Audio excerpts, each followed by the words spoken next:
So Carlos Alcaraz has changed his racket setup for the 2025 season. Up until now, he was using a completely stock Babolat Pure Aero 98, which is this racket right here, just a slightly more head-heavy batch. Both his racket and the retail racket are 305 grams unstrung, but his has a 31.7 centimeter balance point, whereas this one here comes in at 31.5. And in terms of swing weight unstrung, he's rocking at 293. And this is weird because we've become so used to pros using really heavy rackets. Take a look at the men's singles Grand Slam champions over the past 20 years. Federer, Nadal, Djokovic, Murray, Wawrinka, and Marin Cilic, they all used heavier rackets. Even look at Jannik Sinner. His Speed MP is pretty heavily customized with a much higher swing weight than the stock version. But it seems like Carlitos is joining the club in the offseason. He was spotted trying several new weight setups for his Pure Aero before settling on the one he'd eventually commit to, which is the addition of 5 grams of weight added to the throat. And then the question is, why would he even do that? It seems like he's had some great success with this stock racket before. Last year he won 2 out of the 4 slams, so what gives? Well, adding weight helps with 2 main things to any given racket. Number 1, it increases power, and number 2, it increases stability. But then you're probably like, well, Alcaraz, he's got one of the hardest forehands the game has ever seen. Does he really need help with power?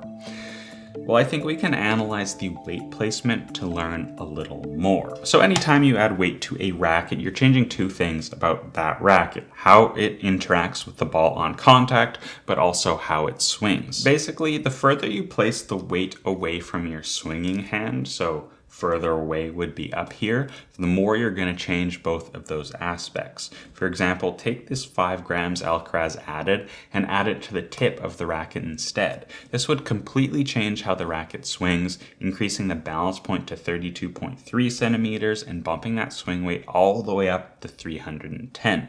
This drastic change in spec would result in way more power, and that's awesome. That means you can hit that ball harder, but it makes that racket a little bit harder to swing. And since we know that the number 1 determinant of ball speed is one's swing speed, we can guess that Carlos probably didn't want to lose his access to racket head speed, because his racket head acceleration is really one of the things that makes his forehand so special. So by adding the weight to the throat of the racket instead of the tip, we're preserving the balance point of the frame, only marginally increasing the swing weight and still bumping up that static weight by 5 grams. This means we have a small increase in power, a small decrease in maneuverability, but a noticeable increase in stability. And this will be most useful not for creating power, but for redirecting power. Redirecting power, or using the stability of the frame, can be extremely useful for service returns and for these violent baseline exchanges where 2 players are really fighting for space on the court along the baseline, seeing who is going to back off first. I suspect that this change is primarily for hardcourt application. We'll note that Alcaraz actually underperforms on hardcourt when you compare it to his ranking, both on serve but also on return. Even worse than his serve return stats are his under pressure stats on hardcourt, where through the year of 2024, Carlos was the 29th best player in pressure moments on hardcourt, which is pretty bad considering he finished the year at number 3. The extra weight on the frame can really come in handy on these pressure moments when your body is getting tight. More power, more stability built into the racket means that Carlos can rely more heavily on this racket rather than feeling like he has to create all this power out of nowhere, taking such big swings when he's feeling the nerves.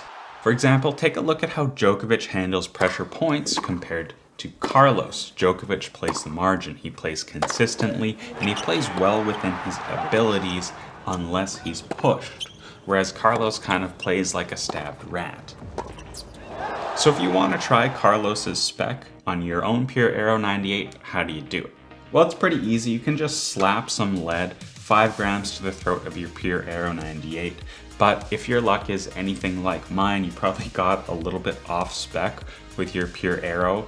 Babolat does allow for some variance in terms of static weight, balance point, and swing weight, so not all Pure Aero 98s actually feel and swing or weigh the same right out of the factory. My personal sample was a little bit light, so I had to add some weight under the bumper here to match Carlos's swing weight. And even then, I wasn't perfectly on spec. My racket was 1 gram too heavy and 0.1 centimeters balance point too head light, so too much weight in the handle. And honestly, that kind of variance isn't such a big deal. It's close enough and it's well within professional customizers' tolerances. So I just thought, let's slap on this 5 grams of lead and string this baby up. Alcaraz uses 16 gauge RPM Team, which is like a slightly softer version of RPM Blast after he succumbed to an arm injury late last spring. So he strings it around 25 kilograms in the mains and 23 in the crosses, up or down depending on the conditions. What's important here is that 2 kg split between the mains and the crosses. I don't know exactly why Carlos splits his tension. I haven't talked and asked him about it, but it's pretty common to do that among European players. A lot of them will go for like a 1 kilogram split, which is about 2 pounds. Carlos is a little bit extreme with his differential, but the general idea comes from 2 perspectives. Number 1 is that the looser crosses are believed to allow the mains to move more freely, to snap back more, to get more spin. There isn't really any empirical evidence to support this, but that's probably because it's really hard to get empirical data on strings. It's really hard to get repeatable data as well. There's just so many variables. It's really hard to control for all of them. And the other reason you might choose a split tension is for a more even distribution of tension throughout the racket face. So the idea is the crosses are shorter in length than the mains, so you don't need to string them as tightly. I personally chose to go with True Pro's Black Knight over RPM Team because I think RPM Team is a little bit overpriced for what it is. At under $10 a set, Black Knight is $6 less per set than RPM Team, and that doesn't even include the discount you can get through our affiliate link in the description below. Black Knight also, I think, is more comfortable, a little bit more forgiving, more power. It doesn't really lose any spin or tension maintenance, which is also great, though the control isn't quite as top as RPM Team. So with these final specs locked in, how does this thing play on court? I really liked it. It retains this identity, this Pure Aero 98 whippiness, this ease of use. You can really accelerate the racket head really quickly, but it does feel a little bit more stable. I think the throat weight helps it also with flat shots. Hitting through the court was a little bit easier as opposed to a stock setup. I personally need more tip weight, or I've become so much more used to having a higher swing weight on my backhand side. My backhand side, though I think it is the better fundamental stroke, I do struggle with racket head speed because you're trying to coordinate 2 hands, whereas on the forehand side I can find that racket head speed a lot more easily. So I did like this racket way more, this setup way more on my forehand. Backhand, I felt like I was coughing them up short, which is something you also see Alcaraz do, especially in his loss to Djokovic at the Australian Open. So I think for him, he's probably really prioritizing his forehand, and I think he should. You want to at least in my opinion, you do want to prioritize your weapons on court. It makes tennis more fun to play the shot you want to hit, but at his level, I think he wins on average more points with his weapons than he loses on his backhand, unless you're playing potentially the greatest player of all time, who's named Novak Djokovic. Going for a 16 gauge is going to give you a higher swing weight, so we had a slightly thinner gauge for this setup, so that is something that could have helped me as well. But the 16 gauge is a little bit much. It's a little bit stiff for me in this setup too. Like, I can see why Alcaraz had arm issues. I felt it on my backhand wrist just with this setup, something this light. It's a lot, especially in the cold weather here. It's been snowing like crazy, but it's still a really fun setup, really easy to replicate at home, which is something I absolutely love. Until now, it's been really hard to replicate pro specs at home. We've got, finally, after like a 20-year career, we have access to Rafa's Pure Aero Origin, but until then we were kind of just guessing. You had to hope you could find an old Aero Pro Drive original to replicate this.